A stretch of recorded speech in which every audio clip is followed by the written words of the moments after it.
ஒற்றன் செய்தி நேயர்கள் அனைவருக்கும் வணக்கம். வணக்கம் சார். வணக்கம் கௌசல்யா. நாகர்கோயில் சிறையில் விசாரணை கைதியாக இருந்த சபரிவர்மனை கொலை செய்யப்பட்டதா சொல்லியிருக்காங்க சார். அதுவும் அவர் மாற்றுத்திறனாளியும். அதை நீங்கள் எப்படி பார்க்குறீங்க? இல்லை, இதில் என்ன பார்க்குறது, கொலை அப்படின்னும் போதே கொலையினாலே வருத்தமான ஒரு துயர சம்பவம் தான். அதுவும் ஒரு காவல்துறையினருடைய லாக்கப்லையோ இல்லை சிறைசாலையில் ஜெயில் வார்டன்களுடைய அட்டூழியத்தினால் நடப்பது ஏற்புடையதே அல்ல. புரியுங்களா? அப்படி தான் இங்கே நாகர்கோவில் சிறையில் அந்த சபரிவர்மன் அவரை கொன்று இருக்கிறதா கொலை செய்யப்பட்டார் அப்படின்றது தான் சிபிசிஐடி விசாரணையில் இருக்குது. அதாவது எதனால் அரெஸ்ட் பண்ணாங்க அப்படின்னு பார்த்தீங்கன்னா அவர் பான் பராக் அந்த மாதிரி இதெல்லாம் விற்றுருந்தார் அப்படின்னா அவர் ஒரு மாற்றுத்திறனாளி. அவர் அப்படி வித்துட்டு இருந்தார் அப்படின்றதுனால அவரை கைது செய்ததாகவும் அவரை ஜெயிலில் போட்டாங்க. ஜெயிலில் அவர் அடித்து கொலை செய்யப்பட்டதா ரொம்ப கொடூரமான முறையில் கொலை செஞ்சுருக்காங்க அப்படின்ற மாதிரி சொல்கிறாங்க சார். ஆமாம், அதாவது இதை எங்கே பார்க்கணும் அப்படின்னா, வெறும் போதை வஸ்து பொருட்களோ இல்லை இந்த மாதிரி ஒருத்தட்ட இந்த பான் பராக் இந்த மாதிரி விற்கிறதுக்கோசரம் அடித்து கொலை செய்யப்பட்டாரா இல்லை வேறு இருக்கா விஷயம் அப்படின்றத இப்போ சிபிசிஐடி விசாரிக்கணும். ஏன்னா ஒருத்தர் சும்மா அடித்து கொள்றதுக்கான வாய்ப்புகள் இல்லை. இவருக்கும் மற்ற விஷயத்தில் எதனா இருக்கா, பிரச்சனைகள் இருக்கா, இல்லை இந்த பான் பராக் விஷயத்துலேயே போட்டிக்கிட்டு இருக்கா, அதனால் எதனா துட்டு கொடுத்து அவரை கொலை செய்ய. ஏன்னா வெளியில் நடக்கக்கூடிய கொலை வேறு, ஜெயிலுக்குள்ளே அதுவும் இவர் ஒரு மாற்றுத்திறனாளியாக இருக்கிறவரை ஜெயில் வார்டனுங்க கட்டி போட்டு அடித்து அவ்வளோ துன்புறுத்தி அடித்து அவரை கொலை செய்திருக்காங்க அப்படின்னும் போது இது ஏற்புடைய விஷயமே கிடையாது. அதுதான் உண்மையிலேயே ஒரு துயரமான ஒரு சம்பவம். ஆனால் இந்த விஷயத்தில் இந்த கவர்மெண்ட்டை என்ன பாராட்டலாம் அப்படின்னு பார்த்தீங்கன்னா கூட, இந்த சாத்தான் குளத்தில் பார்த்தீங்கன்னு வச்சுக்கோங்களேன், அந்த கோவிட் டைமில் ஒரு இருவர் கொல்லப்பட்ட அப்பா மகன், அதாவது ஜெயராஜ் பெனிக்ஸ், இவங்க ரெண்டு பேருமே காவல்துறை கஸ்டடியில் கூட்டின்னு போய் அடித்து கொன்னாங்க. புரியுதுங்களா? அப்போ கொலை செய்த போது கூட உடனடியாக அந்த காவல்துறையினர் கைது செய்யப்படணும். பட் இந்த கவர்மெண்ட்டில் ஒன்று பாராட்ட வேண்டிய ஒரு விஷயம் என்ன அப்படின்னா, தாவேகா கவர்மெண்ட்டில் இந்த கொலையில், அதாவது யார் அந்த சபரிவர்மனுடைய கொலையில் யார் யார் இன்வால்வ்டோ அந்த ஜெயில் வார்டன் அவங்கெல்லாம் அரெஸ்ட் பண்ணியிருக்காங்க அப்படின்னதையும் ஒரு இந்த அரசை பாராட்டுதலுக்குரிய ஒரு அரசாக தான் பார்க்குறேன் நான். கொலை செய்தது பெரிய தவறு, ஆனால் உடனடியாக இந்த அரசு நடவடிக்கை எடுத்திருக்காங்க. அந்த விஷயத்தில் நான் அவங்கள பாராட்டுவேன். பட் இவங்களுக்கு அதிகபட்ச தண்டனையான தூக்கு தண்டனையே கொடுக்கறதுக்கு நீதிமன்றம் பரிந்துரைக்கணும் அப்படின்றது தான் என்னோட ஒரு வேண்டுகோளாக நான் வைக்கிறேன். ஓகே சார், அந்த அப்பா மகன் கொலை வழக்கை பற்றி சொன்னீங்க இல்லையா, அவங்களுக்கு ஆல்ரெடி அந்த காவலர்கள் சம்மந்தப்பட்டு இருந்தனால 9 பேருக்கு மரண தண்டனை கொடுத்ததாக சொல்லியிருக்காங்க. ஆமாம் ஆமாம், அது கொடுத்துருக்காங்க. நான் என்ன சொன்னேன், அதுவே ரொம்ப நாளாச்சு அந்த காவல்துறையினரை கைது செய்யுது. பட் இந்த விஷயத்தில் பார்த்தீங்கன்னா சபரிவர்மனோட இஷ்யூவில் பார்த்தீங்கன்னா அந்த யார் யார் இன்வால்வ்டுன்னு சொல்லப்படுற அந்த ஜெயில் வார்டன் இவங்களெல்லாம் உடனே அரெஸ்ட் பண்ணியிருக்காங்களே, அது வரைக்கும் அது ஒரு பாராட்டுதலுக்குரிய ஒரு விஷயம் தான். இம்மீடியட்டான ஒரு நடவடிக்கை எடுத்திருக்காங்க. அதே மாதிரி அஜித் குமார் அப்படின்ற ஒரு நபருக்கும் இதே மாதிரி தான் சார் நடந்திருந்தது. ஆமாம், அந்த கோயில் நடந்துச்சு. அந்த விஷயத்தில் கூட பார்த்தீங்கன்னா அது வேற ஒருத்தரோட தூண்டுதலின் பேரில் தான் ஒரு எடுத்துகிட்டு போய் அடித்து கொலை செய்யப்பட்டாங்க. பட் அது கூட டிலேவாக தான் அவரை அரெஸ்ட் பண்ணாங்க அந்த அக்யூஸ்டெல்லாம். பட் இந்த விஷயத்தில் அக்யூஸ்டுங்களை அரெஸ்ட் பண்ணாங்க. பட் இந்த மாதிரி அதாவது காவல்துறை அப்படின்றவங்க யாருன்னா அவங்க தான் கண்ணியத்தோடு நடந்துக்க வேண்டியவங்க, கவனத்தோடு நடந்துக்க வேண்டியவங்க. அவங்களே கவனக்குறைவாகவும் கண்ணியம் தவறி நடந்துக்கிறாங்கன்னும் போது இது ஒரு தவறான எடுத்துக்காட்டாகவே இருக்கா? அவங்களே அப்படி பண்ணுறாங்கன்னும் பொதுமக்கள் கிட்ட சட்டம் ஒழுங்கை எப்படி மதிப்பாங்க, அவங்க எவ்வளோ நேர்மையாக இருப்பாங்க நீங்கள் எதிர்பார்க்க முடியாது. இனிவரும் காலம் கிடையாது. இந்த கவர்மெண்ட், அதாவது இதுக்கப்புறம் வர கவர்மெண்ட் இவங்க ஒரு இங்கே பிரசிடெண்ட்டாக இருந்து, அதாவது ஒரு முன்னுதாரணமாக இருந்து அடுத்து இவங்களே கவர்மெண்ட்டோ இல்லை நெக்ஸ்ட் கவர்மெண்ட் வேறு யாரும் ஃபார்ம் பண்ணாங்களோ இது கண்டினியூ ஆகணும்.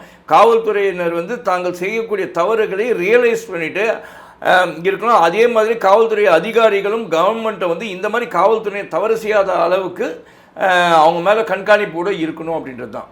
அதே மாதிரி சார், இப்போ அந்த சபரிவர்மன் கொலை செய்யப்பட்டிருக்காங்க இல்லையா, அவர் தன்னோட மனைவியும் குழந்தைகளையும் நான் பார்க்க சத்தம் போட்டனால தான் இந்த ஒரு கொலை நடந்திருக்குன்னு சொல்றாங்க. சபரிவர்மன் கேட்டிருக்காரு, நான் ஒய்ஃபு குழந்தையெல்லாம் போய் பார்க்கணும் அப்படின்னு சொல்லி கேட்டிருக்காரு. அந்த கேள்வி கேட்ட போதும் அடிச்சுங்க. பட் இது என்னன்னா அந்த கேள்வி கேட்டார் அப்படின்னு சொல்லி சொல்றாங்க, அடிச்சாங்கன்றாங்க. ஆனால் அடித்ததுக்கான காரணம் என்னன்றது கண்டிப்பாக தீவிரமாக விசாரணை செய்தால் தான் என்ன விஷயம் உண்மைன்றது தெரியும். நம்ம சொல்கிறோம், இப்போ இவர் இந்த மாதிரி ஆக்சுவலி ஜெயில் வார்டன் அடித்தாங்க, சாவடிச்சிட்டாங்கன்னு. அடித்து சாவடிப்பது ஒருத்தரை கொலை செய்வது தீர்வாகாது. இன்கேஸ் சபரிவர்மன் ஏதாவது தவறு செய்திருந்தால் கூட ஜெயிலில் நீதிமன்றத்தில் எடுத்துகிட்டு போயிட்டு நீங்கள் பண்ணிருக்கிற வழியே நீங்களே சட்டத்தை கையில் எடுத்து கொலை செய்வது, மூணாவது ஒரு ரவுடி ஒருத்தர் வந்து சட்டத்தை கையில் எடுத்துட்டு கொலை செய்வதும் ஒன்றா தான் பார்ப்பேன் நான். முதல்வர் அவர்கள் வந்து கர்நாடகாவுக்கு ஆகஸ்ட் 3ஆம் தேதி போகிறதா வந்து சொல்லியிருக்காங்க சார். அதுக்கு அன்புமணி ராமதாஸ் அவர்கள் வந்து என்ன சொல்லியிருக்காரு அப்படின்னா, ஒரு பேட்டியில் ஆக்சுவலாக வந்து அவர் போனால் மட்டும் அவருக்கு வந்து எல்லா ஏற்பாடும் பண்ணி கொடுத்துருவாங்களா, அதாவது வந்து மேகதாது அணை வந்து கட்டாமல் விட்டுருவாங்களா அப்படின்ற ஒரு கேள்வியை வந்து ப்ரெஸ் மீட்டில் வந்து கொடுத்துருக்காங்க சார். அதை நீங்கள் எப்படி பார்க்குறீங்க? இல்லை, அவர் அன்புமணி ராமதாஸ் அவர்கள் கேட்டது வந்து ஒரு சரியான கேள்வி தான். அதாவது வந்து இன்னைக்கு வந்து மேகதாது இஷ்யூவோ இல்லை காவேரி இஷ்யூவோ அப்படின்றது வந்து பார்க்குறோம் நம்ம, ஓகேவா? இந்த காவேரி இஷ்யூ வந்து வீரப்பன் இருக்கார் இல்லைங்க, சந்தன கடத்தல் வீரப்பன் கொலை செய்யப்பட்ட காவல்துறையினால் சுட்டுக் கொல்லப்பட்டார் சரிங்களா. அவரே வந்து ராஜ்குமார்ன்ற ஒரு நடிகரை கடத்தின போது அவர் வைத்து அந்த 14 கோரிக்கைகளை ஒன்று வந்து காவேரி நீர் பிரச்சனையை பற்றியும் அவர் ஸ்பெசிஃபை பண்ணி பேசியிருந்தார், புரியுதுங்களா? மேகதாது இஷ்யூன்றது வந்து அவருடைய மறைவுக்கு அப்புறமா வந்து 2000 லேட்டர் ஆன் அவருடைய மறைவுக்கு அப்புறமா தான் வந்து அந்த மேகதாது இஷ்யூவே வந்து வந்துச்சு. அதாவது என்ன அப்படின்னும் போது ராமதாஸ் சொல்கிறார், அன்புமணி ராமதாஸ் அப்படின்னா என்ன விஷயம் அப்படின்னு பார்த்தீங்கன்னா, இவ்வளோ நாளாக இது கண்டினியூ ஆகினே போயின்னு இருக்கு, புரியுதுங்களா? அப்போ நீங்கள் இன்னைக்கு போகிறீங்க அப்படின்னும் போது அது உடனே நடக்கக்கூடிய ஒரு விஷயமும் கிடையாது. ஒன்று வந்து அந்த தொகுதி மேகதாது இருக்கக்கூடிய தொகுதி வந்து இன்று முதல்வராக இருக்கக்கூடிய திரு DK சிவகுமார் இருக்காரு, அவருடைய தொகுதியில் தான் அது வருது. 2028 எலெக்ஷன்ஸ் வருது. இந்த எலெக்ஷன் நேரத்தில் அவர் செய்வாரான்னு டவுட்டு. நீங்கள் இங்கே போயிட்டீங்கன்னா உங்களை வச்சு பொலிட்டிக்கல் ஸ்டண்ட் வச்சு ஒரு கேம் ஆடி அவர் எலெக்ஷனுக்கு பெனிஃபிட் பண்ணிவிட்டு 2028 எலெக்ஷன்ஸில் திருப்பியும் காங்கிரஸ் ஆட்சியிலையும் அவர் முதல்வராக வரதுக்கான முயற்சி தான் நடக்கும். நீங்கள் இப்போ போய் அதில் சிக்கிக்காதீங்கன்னு சொல்கிறாரு. அது வந்து ஒரு அனுபவமிக்க அரசியல்வாதியாக தான் அவருடைய சொல்ல வந்து நான் பார்க்குறேன். யார் அன்புமணி ராமதாஸ் வந்து சொல்லியிருக்கிறது வந்து இங்கே வந்து விஜயை மட்டம் தட்டி பேசணுன்ற வகையில் இல்லாமல் விஜய்க்கு ஒரு அறிவுரை ஆகட்டும், அட்வைஸ் ஆகட்டும் சொல்லியிருக்காரு. ஏன்னா எடுத்துக்கணும், அதாவது எதிர்கட்சியாக இருக்கட்டும் ஆளும் கட்சியாக இருக்கட்டும் இல்லை தனக்குள்ளே இருக்க கூட்டணி கட்சியோ இல்லை நம்ம கட்சியை சார்ந்துள்ள நல்ல விஷயம் ஏதாவது ஒரு அறிவுரைன்னு இருந்துச்சுன்னா அது ஏற்றுக்கொள்வது தான் நல்லது.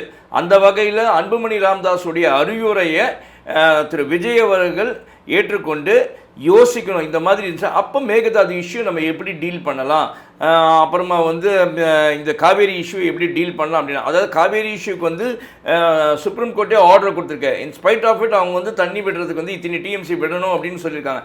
அதேமாரி அவங்க கொடுக்க மாட்டேன் அப்படின்றது வந்து கண்டெம்ட் ஆஃப் கோர்ட்டு தான். ஆனால் அதை கண்டெம்ட் ஆஃப் கோர்ட்டுன்னும் போது இந்த விஷயத்தில் வந்து டக்குன்னு கோர்ட்டோ இல்லை கவர்மெண்ட்டோ போய் இமீடியட்டாக வந்து சென்ட்ரல் கவர்மெண்ட்டோ இதில் இன்வால்வ் ஆகி செய்யறதுக்கான சாத்தியக்கூறுகள் கம்மின்ற காரணம் என்னென்னா, இதில் அனைத்து பொதுமக்களும் அதாவது ஸ்டேட்டே ஒன்றா கூட்டிடுவாங்க. ஸ்டேட்டே ஒன்றா கூட்டினா லா அண்ட் ஆர்டர் இஷ்யூ வரதுக்கான சான்சஸ் இருக்குது. இதை வந்து நாசுக்க புரிதலோட அந்த பொதுமக்களும் அங்கே இருக்கக்கூடிய கர்நாடகாவை சேர்ந்த பொதுமக்களும் இந்த கோர்ட் ஆர்டரை மதித்து இதில் இருக்கக்கூடிய பிரச்சனைகளை அவங்களும் அனலைஸ் ஒவ்வொரு மனுஷனும் பொதுமக்கள் அங்கே இருக்கிறவங்க ஒவ்வொரு citizen of Karnataka has to understand what this issues. இந்த மேகதாது இஷ்யூவாக இருக்கட்டும் இல்லை காவேரி நீர் இஷ்யூவாக இருந்தால் அவங்க கோர்ட் ஆர்டர் சொல்லி ரைட் அப்போ ஆர்டர் சொல்லிங்கன்னா கோர்ட் ஆர்டரில் இந்த மாதிரி தண்ணி விடணும், அப்போ ரைட் நம்ம சப்போர்ட் பண்ணணும். ஏன்னா நம்ம ஆட்கள் இங்கே தமிழ்நாட்டில் இருப்பாங்கன்னு யோசிக்கணும். தமிழ்நாட்டை சேர்ந்தவர்களும் பலர் வந்து கர்நாடகாவில் இருக்கிறாங்க. இது வந்து மனிதாபிமானத்தில் ஒவ்வொரு மனிதரும் அங்கே இருக்கவங்க ஒற்றுக்கொண்டு இதில் கோஆப்ரேட் பண்ணாங்கன்னா இந்த காவேரி நீர் இஷ்யூ முடியறதுக்கு சான்சஸ் இருக்கும். அதே மாதிரி மேகதாது அணை கட்டுறதுக்கு அதில் இருக்க ஃபீசிபிலிட்டிஸை பார்க்கலாம். அதில் இருக்கக்கூடிய ட்ராபேக்ஸையும் பார்த்து ரெண்டு கவர்மெண்ட்டும் தமிழ்நாடு கவர்மெண்ட்டும் சரி கர்நாடகா கவர்மெண்ட்டும் ரெண்டு பேருமே அவங்களுக்குள்ள ஒரு மியூச்சுவல் அண்டர்ஸ்டாண்டிங்கில் அவங்க அதை அனுசரித்து போகணும். அதே மாதிரி தமிழக பொதுமக்களுக்கும் பாதிப்பு இருக்கக்கூடாது, அதே சமயத்தில் கர்நாடகா பொதுமக்களுக்கும் பாதிப்பு இல்லாமல் பண்ணலாம். இப்போ நான் தமிழ்காரன் அப்படின்னா நான் தமிழன் நான் சும்மா பேசுகிறது யூஸ் இருக்காது. ஒரு மனிதனாக நம்ம பார்க்க வேண்டும். தண்ணின்றது எல்லாருக்குமே வந்து ஒரு அவசியமான ஒரு விஷயம். புரியுங்களா? தண்ணி இல்லாமல் உயிர் வாழ முடியாது. நீங்கள் சாப்பாடு இல்லாமல் கூட இருந்தால் தண்ணி இல்லாமல் உயிர் வாழ முடியாது, காற்று இல்லாமல் உயிர் வாழ முடியாது. இது ரெண்டுமே முடக்கப்பட்டால் அது வந்து ஒரு உயிர் தான். அங்கே உயிர் சாகும்போது வந்து அவன் தமிழன் ஹிந்து முஸ்லீம் கிறிஸ்டியனோ இல்லை கர்நாடகாக்காரனோ எதுவுமே கிடையாது. உயிர் தான்.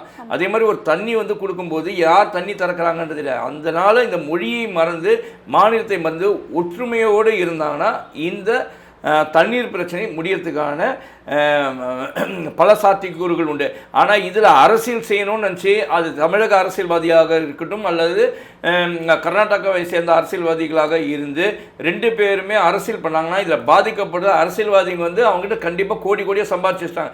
அதனால் அவங்க போயிட்டு வெளியிலேருந்து இம்போர்ட் கூட பண்ணலாம், தண்ணி இம்போர்ட் பண்ணி கொடுக்கலாம். ஆனால் பாதிக்கப்படக்கூடியவர்கள் விவசாயிகளும் பொதுமக்களும் தான்.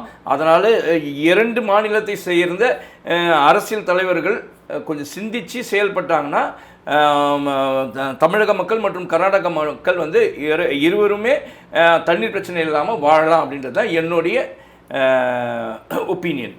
கர்நாடகாவில் அதே மாதிரி ஜனநாயகம் படம் ரிலீஸ் ஆனது இல்லைங்களா சார், அது வந்து கர்நாடகாவில் வந்து பேனர் எல்லாம் வந்து கிழிச்சு போட்டிருக்காங்க. சாரி, அது வந்து சினிமா, ஆனால் இது வந்து அரசியலுக்கும் சினிமாவுக்கும் சம்மந்தமே இல்லை. ஆனால் வந்து ஏன் சார் அவங்க சம்மந்தப்படுத்துகிறாங்க? அதாவது இது என்னன்னா, அதான் நான் சொன்னேன், அரசியல் பண்ணுறாங்கன்னு. இந்த கீழ்த்தனமான ஒரு அரசியல் அது அங்கே தான் நடக்கிறது இல்லை. இப்போ தமிழகத்தில் கூட பார்த்தீங்கன்னா சில வேற்றுமொழி படங்கள் வரும்போது அது ஏதோ வந்து கொஞ்சம் பிரச்சனையாக இருக்கிறதுனால அந்த கோபத்தை வந்து அந்த பேனரை கீழ்ச்சி காட்டுவாங்க.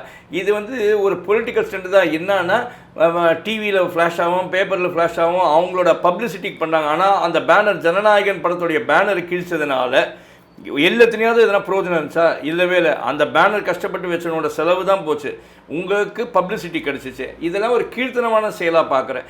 அதாவது ப்ரொட்டஸ்ட் பண்ணணும், எதுக்கு தேவையான ப்ரொட்டஸ்ட்டோ அதுக்கு பண்ணணும். இதுக்கு போய் ஜனநாயகன் பேனரை போய் கிழிக்கிறதுக்கு இது இல்லை. இதை வந்து அரசியலை மறந்து எதிர்கட்சி ஆளும் கட்சி அப்படின்றதெல்லாம் மறந்துட்டு அனைத்து தமிழகத்தில் இருக்கக்கூடிய அனைத்து அரசியல் கட்சிகளும், அதாவது திமுகவோ அதிமுக பாஜகவாக இருக்கட்டும், இல்லை மற்ற எதிர்கட்சியினர் யார் பாமக, அவங்கெல்லாம் கூட எல்லாருமே ஒட்டுமொத்தமாக குரல் கொடுக்கணும் விஜய்க்கு. இந்த விஷயத்தில் அவரோட பேனர் கீழ்ச்சது வந்து ஒரு கீழ்த்தனமான செயலாக தான் நான் பார்க்குறேன். சம்பந்தமே இல்லாமல் செஞ்சுருக்காங்க. அது வந்து அன்றைக்கி அவர் நடிகனான்னு நடித்து வந்த படம். அது படத்தில் வந்து 1000 நான் வந்து குறைகள்லாம் சொல்லுவேன். பட் அந்த பேனர் கீழ்ச்ச விஷயம் வந்து ஏற்புடையதல்ல. ஒருவேளை அரசியல் ரிலேட்டிவாக இருக்கிறனால இந்த மாதிரி பண்ணுறாங்களா? இல்லை, அதுதாங்க. விஜய் இன்னைக்கு சிஎம்மாக இருக்கிறதுனால கீழ்க்கிறாங்க. ஆனால் அந்த விஜய் சிஎம்மாக இருக்கிற கீழ்ச்சதுனால மேகதாது மேட்ரு உடனே முடிஞ்சிட போதா? கிடையாது. இதை வச்சு அந்த பொலிட்டிக்கல் ஸ்டண்ட்டு அவங்க வந்து அதை வைத்து அரசியல் ஆதாயம் தான் சம்பாதிச்சாங்க. அந்த பேனர் கீழ்ச்சும் பாருங்கள், இங்கே டிவியில் அப்புறமா வந்து வெப்சைட்ஸில் வராங்க, யூடியூப் சேனலில் வராங்க, அப்புறமா வந்து தினசரி இதெல்லாம் வராங்களா, அந்த முகம் தெரியல. அந்த ஒரு பப்ளிசிட்டிக்கு ஒரு கீழ்த்தனமான செயல் தான் அது. நன்றி சார். நன்றி கௌசல்யா. நன்றி நேயர்களே.